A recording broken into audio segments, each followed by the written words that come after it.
Hello everyone, welcome to Black Mirror horror. कैसे हैं आप सब? आई होप आप सब ठीक होंगे। आज मैं आप सभी के लिए डायन का श्राप की कहानी का दूसरा भाग लेकर आई हूँ और उम्मीद करती हूँ कि आपको ये कहानी पसंद आ रही होगी। कहानी पसंद आए तो इस वीडियो को लाइक और चैनल को सब्सक्राइब ज़रूर कीजिएगा। तो चलिए अब सुनते हैं हमारी आगे की कहानी। मगर उससे पहले अगर आपने इस कहानी का पिछला भाग नहीं सुना है तो पहले उसे सुन ले, वरना आपको ये कहानी समझ में नहीं आएगी। उस रात जब से शक्ति ने टीना से 7 दिन बाद शादी की बात कही, तब से वो बहुत ज़्यादा परेशान हो गई थी, क्योंकि उस समय देव सो रहे थे। हिंदू मान्यताओं के अनुसार देव शयनी 11 से लेकर देव उठनी 11 तक कोई भी शुभ काम नहीं किए जाते, खासकर शादी जैसे शुभ काम तो बिल्कुल भी नहीं। ऐसा नहीं था कि शक्ति को इस बात की जानकारी नहीं थी, वो सब कुछ जानती थी। सिर्फ इतना ही नहीं, वो बहुत ही धार्मिक महिला थी और बिना मुहूर्त के कोई भी काम नहीं करती थी। ये सब जानते हुए भी उसने बिना किसी मुहूर्त के अपने बेटे की शादी करने का फैसला क्यों लिया, वो भी अमावस के दिन? ये जानने के लिए इस कहानी को आखिर तक ज़रूर सुनिएगा। टीना से 7 दिन बाद शादी की बात कहने के बाद शक्ति अपने पति के साथ वहाँ से चली गई थी, जिस वजह से टीना उससे बिना मुहूर्त के और अमावस के दिन शादी करने की वजह के बारे में नहीं पूछ पाई थी। उसने अपने होने वाले पति राजवीर से भी उस बारे में बात करने की कोशिश की, लेकिन उसने फिर से उसकी बातों को अनसुना कर दिया और सोने का बहाना बनाकर उसे उसके कमरे तक छोड़ आया। कमरे में पहुँचते ही टीना ने राजवीर को अपने पास रुकने को कहा, लेकिन वो उसके पास नहीं रुका और वहाँ से चला गया। टीना को राजवीर का इस तरह का व्यवहार बहुत परेशान कर रहा था, क्योंकि जब से वो दोनों मिले थे और राजवीर ने उससे बात शुरू की थी, तब से पहली बार था जब वो इस तरह उसकी बातों को अनसुना और उसे अनदेखा कर रहा था। राजवीर का खुद को इस तरह अनदेखा करना टीना से बर्दाश्त नहीं हो रहा था। उसे बहुत चुभ रहा था, जिस वजह से उसकी आंखों से आंसू बह रहे थे। वो पलंग में एक तरफ करवट लिए लेटी सोच रही थी कि हवेली में आने के बाद राजवीर को ऐसा क्या हो गया है, या फिर उसने खुद ऐसा क्या कर दिया जिस वजह से राजवीर अचानक से इतना बदल गया और उसे अनदेखा करने लगा। वो उसके साथ ऐसा व्यवहार क्यों कर रहा था, जैसे उसे जानता ही नहीं है, वो उसके लिए एकदम अनजान है। ये सब सोचते हुए टीना आंखों में आंसू लिए सो गई। भले ही उसे नींद आ गई थी, लेकिन वो बहुत भूखी थी, क्योंकि खिचड़ी खाकर उसका पेट नहीं भरा था। वो दिन भर की भूखी जो थी। टीना फिर से उसे डाइनिंग हॉल में गई, लेकिन इस बार वहाँ बिल्कुल वैसा ही था जैसा उसने सोचा था। वो बहुत ही बड़ा डाइनिंग हॉल था, जिसके बीचों बीच एक बहुत बड़ा डाइनिंग टेबल रखा हुआ था, जिसके चारों तरफ बहुत सारी कुर्सियाँ रखी हुई थी। वो कुर्सियाँ इतनी सारी थी कि टीना ढंग से गिन भी नहीं पाई। सिर्फ इतना ही नहीं, उस डाइनिंग हॉल में चारों तरफ सजावट थी। महंगे महंगे आलीशान झूमर, जिनमें लाइट जल रही थी। बड़े बड़े बहुत ही सुंदर नक्काशी किए हुए गमले और मूर्तियाँ उस हॉल की शोभा बढ़ा रहे थे। कमरे की दीवारों में बहुत ही बारीकी से नक्काशी की गई थी, जिन्हें देखकर टीना का मुंह खुला का खुला रह गया। लेकिन जैसे ही उसकी नज़र दीवारों में टंगी पेंटिंग्स पर पड़ी, वो और भी ज़्यादा दंग रह गई, क्योंकि वो पेंटिंग्स जितनी कुशलता और बारीकी से बनी हुई थी, उससे भी खूबसूरत वो औरतें थीं जिनकी वो सभी पेंटिंग्स थी। वो 1, 2 या 3 पेंटिंग्स नहीं, बल्कि पूरी की पूरी 60 पेंटिंग्स थी। लेकिन टीना चाह कर भी उन्हें गिनने में नाकामयाब ही रही। टीना एक एक करके उन सभी पेंटिंग को देख रही थी और उनकी खूबसूरती पर मोहित होती जा रही थी। तभी उसे टेबल पर कुछ रखने की आवाज़ सुनाई दी। टीना ने डाइनिंग टेबल की तरफ मुड़कर देखा तो वहाँ पर बहुत सारे नौकर हाथ में खाने के बर्तन लिए हुए खड़े थे और एक एक करके खाने के वो बर्तन टेबल पर रख रहे थे। सिर्फ इतना ही नहीं, वो थालियाँ, प्लेट, ग्लास और चम्मच भी रख रहे थे। टीना ये सब देखकर मन ही मन बहुत खुश हो रही थी, क्योंकि वो सोच रही थी ये सभी नौकर अब उसका हुक्म मानेंगे, वो जो कहेगी वो वही करेंगे। तभी टीना की नज़र सामने दीवार पर टंगी एक बहुत ही बड़ी और सुंदर औरत की पेंटिंग पर पड़ी। वो पेंटिंग और औरत जितनी खूबसूरत थी, उतनी ही रहस्यमय भी दिख रही थी।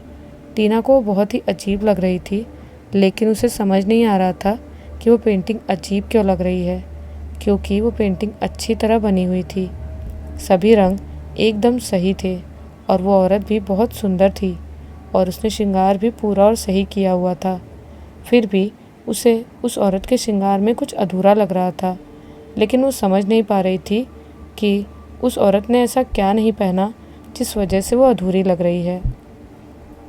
टीना उस औरत की पेंटिंग को बड़े ही गौर से देखने लगी ताकि वो समझ सके कि वो अधूरी क्यों लग रही है। तभी उसे किसी आदमी की धीमी आवाज़ सुनाई दी, खाना लग गया है, आप सभी खाना खा लो। ये सुनकर टीना उसी पेंटिंग के सामने रखी सबसे बड़ी वाली कुर्सी में बैठने लगी। तभी उसे ऐसा लगा जैसे किसी ने पीछे से उसका हाथ पकड़कर उसे पीछे खींच लिया और वो उस कुर्सी से दूर जा गिरी। तेरी हिम्मत कैसे हुई मेरी जगह पर बैठने की? टीना को गुस्से और नफरत से भरी किसी औरत की आवाज़ सुनाई दी। टीना को आवाज़ सुनाई तो दी, लेकिन उसे कोई भी औरत दिखाई नहीं दे रही थी। टीना ने अपने आसपास भी देखा, लेकिन फिर भी उसे कोई भी नहीं दिखाई दिया। वो अपने अगल बगल और सामने तो देख रही थी, लेकिन अपने पीछे नहीं देख रही थी, जबकि वो आवाज़ पीछे की तरफ से आ रही थी। वो उस समय बहुत ज़्यादा डरी और घबराई हुई थी। उसे समझ नहीं आ रहा था कि वो क्या करे। तभी वो चीख पड़ी, कौन हो तुम और कहाँ हो? तभी टीना को अपने पीछे से आती पायल की छन-छन की आवाज़ सुनाई दी, जिसके बाद तुरंत ही उसने अपने पीछे मुड़कर देखा तो दीवार पर टंगी पेंटिंग से वही खूबसूरत सी औरत बाहर निकलती दिखाई दी, जिसकी वो पेंटिंग थी। ये देखकर टीना को यकीन नहीं हो रहा था कि वो क्या देख रही थी।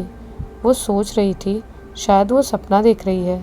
टीना तस्वीर की तरह उस औरत को ध्यान से देखने लगी और तस्वीर की तरह ही उसमें से उसे कुछ कमी महसूस हुई, लेकिन वो समझ नहीं पा रही थी कि वो कमी क्या है, क्योंकि वो लाल लहंगे और चोली में थी। साथ ही साथ उसने 16 श्रृंगार भी किया था। टीना उसे देखकर जैसे उसी में खो गई थी। तभी उसे फिर से वही गुस्से और नफरत से भरी आवाज़ सुनाई दी, तेरी हिम्मत कैसे हुई मेरी जगह पर बैठने की?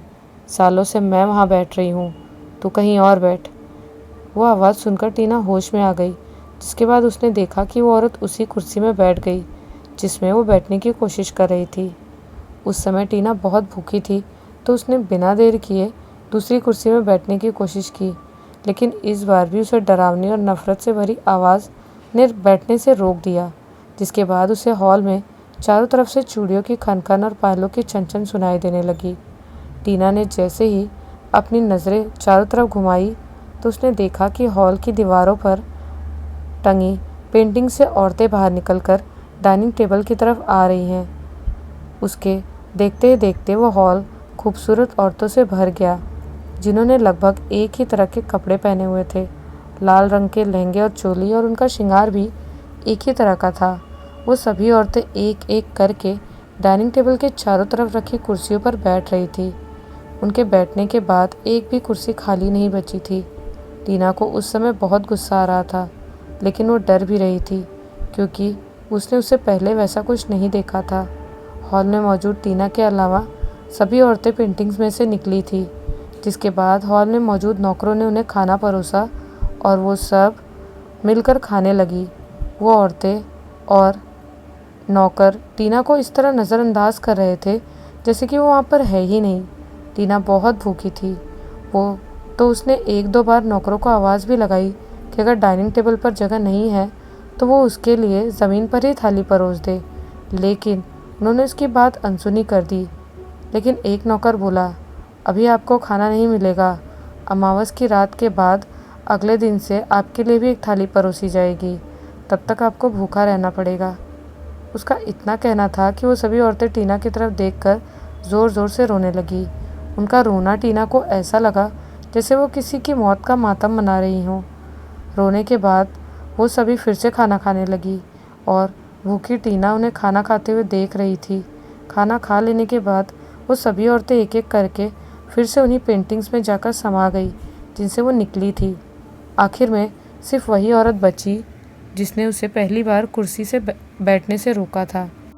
वो टीना के पास आई और उससे कुछ कहना चाहा, लेकिन वो कुछ बोल पाती उससे पहले ही टीना को आवाज़ सुनाई दी, जल्दी उठो, सुबह हो गई। हमारे यहाँ सूरज उगने से पहले जागना पड़ता है। अगर देर हो गई तो माँ नाराज़ होंगी। जिसके बाद टीना की नींद खुल गई।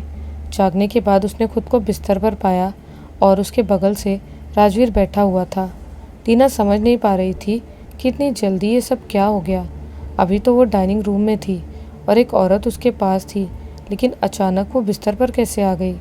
राजवीर ने उसके कंधे पे हाथ रखा और बोला, जल्दी से नहा धोकर तैयार हो जाओ, माँ तुम्हें इस घर के तौर तरीके सिखाएगी। और हाँ, वो समय की बहुत पाबंद है, देर मत करना। 8 बजे वहीं पहुँच जाना जहाँ रात में खाना खाया था। इतना बोलकर राजवीर वहाँ से चला गया। जाते जाते बिस्तर पर एक साड़ी भी रख गया और उसे पहनने को कह गया। जिसके बाद टीना को समझ आया कि वो सपना देख रही थी, लेकिन वो सपना इतना सच्चा था कि टीना उससे उबर नहीं पाई थी और बिस्तर पर बैठी हुई उसी के बारे में ही सोच रही थी। बहुत बार हमारे साथ भी ऐसा होता है कि हम कोई सपना देखते हैं जो इतना सच्चा लगता है कि नींद खुलने पर समझ ही नहीं आता कि हम सपना देख रहे थे या फिर हकीकत में ही वो सब हमारे साथ हो रहा था, या फिर हम वो सब कर रहे थे। वही हाल टीना का भी था। टीना समझ ही नहीं पा रही थी कि वो सपना है। उसे ऐसा लग रहा था जैसे वो वहाँ पर थी, उसके साथ वो सब हकीकत में हो रहा था। ये सोच सोच कर वो बहुत ज़्यादा बेचैन भी थी, परेशान भी थी और घबराई हुई भी थी। बेचैन इसीलिए कि उसने उससे पहले इस तरह का सपना कभी नहीं देखा था और वो उस औरत के अधूरेपन के बारे में सोच रही थी। घबराई इसीलिए क्योंकि उसे नौकर की वो बात याद थी जो उसने कही थी कि उसे अभी खाना नहीं मिलेगा, अमावस के बाद मिलेगा। और वो परेशान ये सोचकर हो रही थी कि वो औरत उससे क्या कहना चाह रही थी, क्योंकि वो कुछ बोल पाती उससे पहले ही राजवीर ने उसे जगा दिया था। तभी टीना की नज़र घड़ी पर पड़ी। वो 7:30 बजा रही थी। घड़ी पर टाइम देखने के बाद वो हड़बड़ा गई और जल्दी से बिस्तर से उठकर बाथरूम की तरफ भागी, क्योंकि 8 बजने से सिर्फ 30 मिनट ही बचे थे।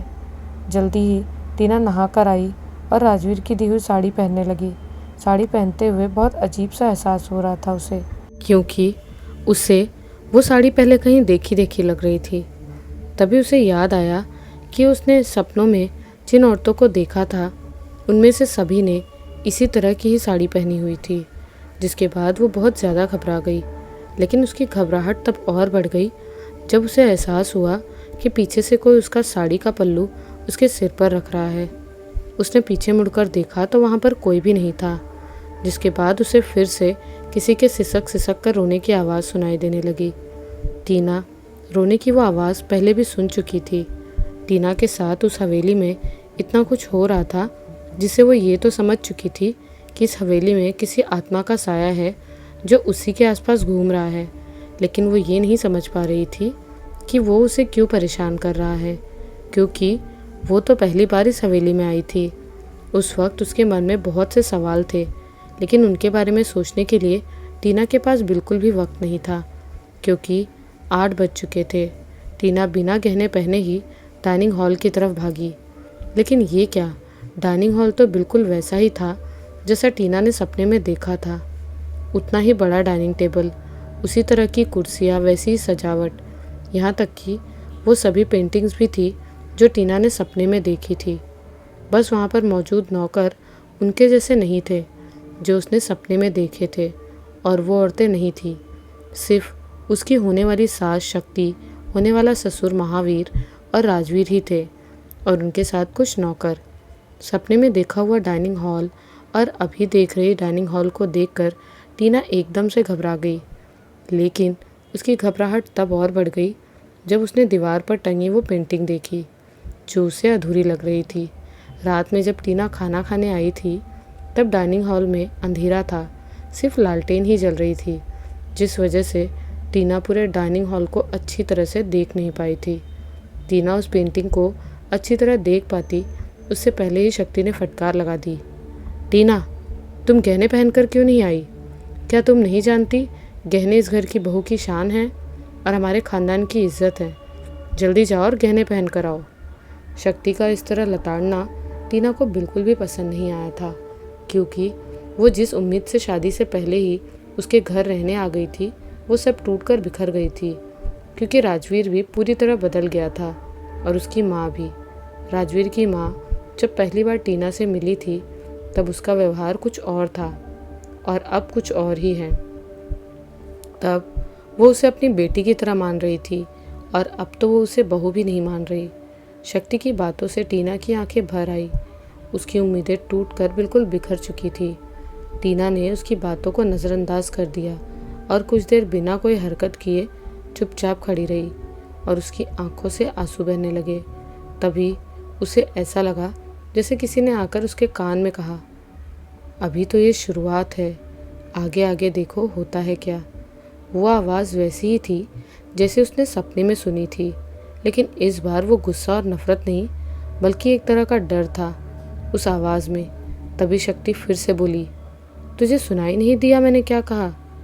जिसके बाद टीना अपने कमरे में फिर से गई और गहने पहनकर वापस आई और सबके साथ सुबह का नाश्ता किया। नाश्ते में रात की तरह ही खिचड़ी थी। नाश्ता करने के बाद शक्ति नौकर सत्तू से बोली, सत्तू, इस लड़की को इस घर के सभी तौर तरीकों के बारे में बता दो।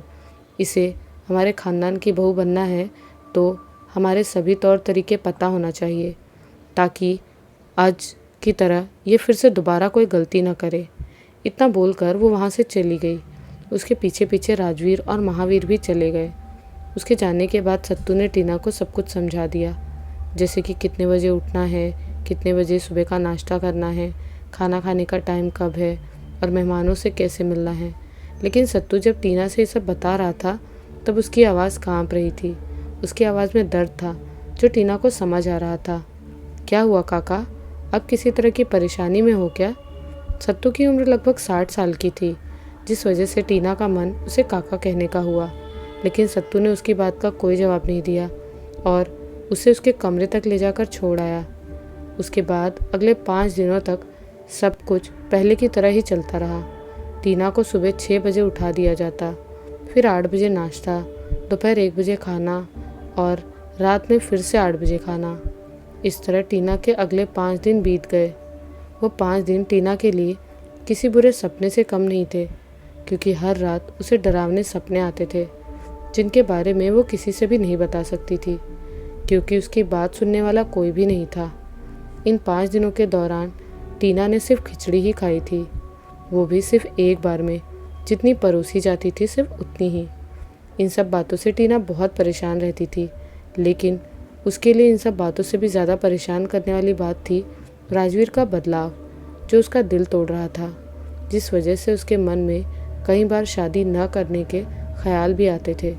लेकिन वो ये सोचकर रुक जाती थी कि इस दुनिया में उसे सिर्फ राजवीर ने ही प्यार दिया है और ज़रूर कोई बात है जिस वजह से वो उसके साथ इस तरह का व्यवहार कर रहा है। जैसे तैसे 6 दिन बिताने के बाद वो दिन आ ही गया जिस दिन का टीना को इंतज़ार था, लेकिन साथ ही साथ उसके मन में बहुत से सवाल भी थे जिनके उत्तर उसे किसी भी तरह से नहीं मिल रहे थे, क्योंकि उसे कोई भी बात करने को तैयार ही नहीं था। वो सभी सवाल टीना को बहुत डरा भी रहे थे और अंदर ही अंदर बेचैन भी कर रहे थे, क्योंकि वो सवाल थे ही ऐसे। उस दिन की सुबह अपने बिस्तर पर बैठी हुई वो उन्हीं सवालों के बारे में सोच रही थी, जैसे कि राजवीर की माँ उसकी शादी अमावस को ही क्यों करवाना चाह रही है, राजवीर अचानक से इतना बदल कैसे गया, और अगर शादी के बाद भी राजवीर का व्यवहार ऐसा ही रहा तो उसका क्या होगा, उसे सहारा कौन देगा, क्योंकि वो राजवीर के सहारे ही यहाँ आई थी और उसे खाने में सिर्फ खिचड़ी ही क्यों दी जाती थी, वो भी सिर्फ एक ही बार। टीना इन सभी सवालों के बारे में सोचकर सिर्फ बेचैन थी। जो सवाल उसे डरा रहे थे वो तो कुछ और ही थे, जैसे खाना खाते समय एक थाली अलग से किसके लिए परोसी जाती है और उस थाली के पास दिखाई देने वाली परछाई किसकी है, उसे हमेशा एक ही तरह के सपने क्यों दिखाई देते हैं, और हर बार सपने में दिखाई देने वाली वो औरतें कौन हैं और वो औरत उसे क्या कहना चाहती है और हर बार कह क्यों नहीं पाती। इन सभी सवालों के अलावा भी टीना के मन में ढेरों सवाल थे, लेकिन उसे उनके जवाब किसी भी तरह से नहीं मिल रहे थे। बीते 5 दिनों में हर रात टीना को वही सपना आता था, जिसमें वो डाइनिंग रूम में जाती थी और वहाँ की दीवारों में टंगी पेंटिंग्स में से औरतें बाहर निकलकर खाना खाती थी, लेकिन टीना को हर बार खाने नहीं दिया जाता था और वो अधूरी सी औरतें हर बार उससे कुछ कहना चाहती थी लेकिन कह नहीं पाती थी। वो इन सब के बारे में सोच रही थी, तभी उसे बहुत सारी औरतों के बुदबुदाने की आवाज़ें भी सुनाई दे रही थी। उसे दिखाई तो कोई भी नहीं दे रहा था, लेकिन उसे ऐसा लग रहा था जैसे बहुत सारी औरतें उसी के बारे में बात कर रही हैं और बहुत खुश हैं। उन आवाज़ों के बीच उसे एक औरत के रोने की आवाज़ भी सुनाई दे रही थी। उस वक्त टीना को बहुत डर लग रहा था, लेकिन वो करती भी तो क्या करती। उसने अपनी आंखें बंद की और ज़ोर से चीख पड़ी, तुम सब कौन हो और आखिर मुझसे चाहती क्या हो? मुझे इस तरह परेशान मत करो, मेरे सामने आओ और खुलकर बताओ। टीना का इतना कहना था कि वो सभी आवाज़ें शांत हो गई और सिर्फ एक ही आवाज़ आई, ये लो टीना, ये शादी का जोड़ा पहन लेना और जो गहने हैं वो भी पहन लेना। टीना को आवाज़ जानी पहचानी लगी तो उसने अपनी आंखें खोली। उसके सामने अपने हाथों में शादी का जोड़ा लिए राजवीर खड़ा था। वो तुरंत उठी और उसे लिपट कर रोने लगी। उसके बाद जो हुआ, टीना ने शायद वैसा कुछ सोचा भी नहीं था कि राजवीर उसके साथ वैसा कुछ करेगा, क्योंकि राजवीर का व्यवहार उसके प्रति पिछले कुछ दिनों से जैसा था वो उसे उम्मीद ही तोड़ चुकी थी। राजवीर ने डरी सहमी टीना के सिर में हाथ फेरा और उससे उसके डरने का कारण पूछा। बहुत दिनों बाद अपने लिए राजवीर का प्यार महसूस करके टीना का डर दूर हो गया और वो बहुत खुश भी हो गई। जिसके बाद टीना ने पहले दिन से उसके साथ जो कुछ भी हो रहा था वो सब बताया और अपने डरावने सपनों के बारे में भी बताया। सिर्फ इतना ही नहीं, राजवीर से उसके बदल जाने की शिकायत भी की। उस दिन राजवीर ने टीना की पूरी बात भी सुनी और जब तक उसकी बात ख़त्म नहीं हुई तब तक उसे अपने गले से भी लगाए रखा। टीना की पूरी बात सुनने के बाद राजवीर बोला, मैं बदला नहीं हूँ, मैं तुमसे आज भी उतना ही प्यार करता हूँ जितना पहले करता था। बस जो कुछ भी मैंने और मेरी माँ ने तुम्हारे साथ पिछले कुछ दिनों में किया है वो हमारे ख़ानदान का रिवाज है। इस तरह से हमारे ख़ानदान की होने वाली नई बहू का इम्तिहान लिया जाता है कि क्या वो सच में हमारे ख़ानदान की बहू बनने लायक है या नहीं। अगर वो लायक है तो सभी इम्तिहान पास कर लेगी और अगर लायक नहीं है तो वो बीच में ही शादी से इनकार कर देगी। राजवीर की बात पूरी सुनने के बाद टीना ने कुछ कहना चाहा, लेकिन अपनी बात कहने के बाद राजवीर ने टीना के मुंह पर हाथ रखा और उसे साड़ी देते हुए बोला, अब और कोई भी सवाल नहीं, बाकी बातें शादी के बाद करना। अपनी बात पूरी कहने के बाद राजवीर ने उसे साड़ी और गहने दिए और पहनकर तैयार होने को कहा और उसके माथे को चूमकर कमरे से बाहर चला गया। राजवीर ने टीना के मुंह में हाथ ऐसे रखा था जैसे उसे पता था कि वो क्या कहने वाली है और वो नहीं चाहता था कि वो कुछ बोले। हवेली पहुंचने के बाद राजवीर का पहली बार प्यार से बात करना टीना के मन से बहुत सारे सवालों को दूर कर गया और जो सवाल बचे थे टीना उनके बारे में अब सोच ही नहीं रही थी, क्योंकि उस समय वो बहुत ज़्यादा खुश थी। उसका प्यार, उसका राजवीर जो फिर से उसे मिल गया था और वो खुशी खुशी उससे शादी करने के लिए तैयार थी। टीना ने खुशी खुशी राजवीर का दिया हुआ शादी का जोड़ा पहना और उसी आईने के सामने खड़ी होकर गहने पहनने लगी, जिसके सामने खड़ी होकर वो पिछले 6 दिनों से श्रृंगार करती रही। और उस दिन भी उसके साथ वही हुआ जो पिछले 6 दिनों से होता आ रहा था। जैसे ही टीना ने सभी गहने पहन लिए और पूरा श्रृंगार कर लिया, वैसे उसे आईने में खुद का चेहरा दिखाई देने के बजाय किसी और का चेहरा दिखाई देने लगा। वो औरत कोई और नहीं बल्कि सपने में दिखाई देने वाली औरत थी और जिसकी पेंटिंग भी हवेली में लगी हुई थी। वही पेंटिंग अधूरी सी। उसे देखकर टीना को डर तो लगा, लेकिन इस बार उसने थोड़ी हिम्मत करके उससे पूछ ही लिया, तुम कौन हो और इस तरह मेरे सामने बार बार आकर क्या कहना चाहती हो? मेरे सपने में भी आती हो, कुछ कहना चाहती हो लेकिन कहती नहीं हो। टीना की बात सुनकर वो कुछ भी नहीं बोली और हंसने लगी और हंसते हंसते अचानक रोने लगी। टीना ने डरते हुए उसका चेहरा ध्यान से देखा तो इस बार भी उसके चेहरे में कुछ अधूरापन था, लेकिन वो क्या था उसे समझ में नहीं आ रहा था। जिसके बाद उसने फिर से पूछा, तुम वही हो ना जिसकी बहुत बड़ी तस्वीर इस हवेली में लगी है? तुम इतनी सुंदर हो और पूरा श्रृंगार भी किया है, लेकिन फिर भी तुम्हारी तस्वीर अधूरी अधूरी लगती है और तुम जितनी बार मेरे सपने में आई हो उतनी बार भी अधूरी लगी और अभी भी वैसी ही हो, अधूरी की अधूरी। मेरे समझ में नहीं आ रही कि ऐसी क्या कमी है तुम में या तुम्हारे श्रृंगार में जो तुम्हें अधूरा कर रहा है। टीना के इस सवाल से आईने में दिखाई देने वाली उस औरत की परछाई सिसक सिसक कर रोने लगी और गुस्से से तमतमा कर बोली, तुझे तेरे सवालों के जवाब बहुत जल्द ही मिल जाएंगे, थोड़ा सब्र कर। इतना बोलकर वो आईने से गायब हो गई। कुछ देर पहले टीना के मन में चल रहे जो सवाल शांत हो गए थे वो फिर से उसके मन को बेचैन करने लगे और दुल्हन बनी घबराई और डरी हुई टीना फिर से उन्हीं के बारे में सोचने लगी।